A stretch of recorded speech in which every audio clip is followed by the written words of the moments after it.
ऋषिकेश मदने व अनुराधा यांचा 14 एप्रिल 2024ला विवाह झाला. विवाह झाल्यानंतर 1 महिन्याच्या आत पती त्रास देऊ लागला. दागिने दिले नाही म्हणून शिवीगाळ मारहाण करत होता. यावेळी सासरच्यांनी त्याला चांदीचे ब्रेसलेट करून दिले. पुढे काय झालेलं आहे पहा. चॅनलवरती नवीन असाल तर MM मराठी न्यूजला जरूर सबस्क्राईब करा.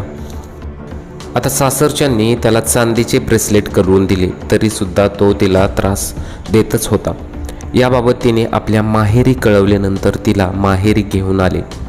यानंतर सासरच्या लोकांनी मध्यस्थीनंतर त्रास देत नाही असे कबूल करून तिला पुन्हा भादोली गावी आणले.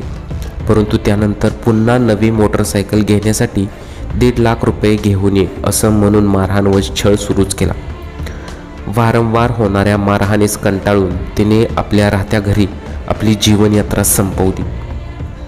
आपली जीवनयात्रा संपवल्यानंतर या घटनेनंतर पतीने फोनवरून माहेरला कळवले. यावेळी संतप्त नातेवाईकांनी CPR हॉस्पिटलमध्ये धाव घेतली. पती सासू ननंद यांना अटक झाल्याशिवाय मृतदेह ताब्यात घेणार नाही असा पवित्रा घेतला. दुर्दैवाची गोष्ट म्हणजे ती 7 महिन्यांची गर्भवती होती. परंतु जाचाला कंटाळून तिने राहत्या घरी आपली जीवनयात्रा संपवली आहे.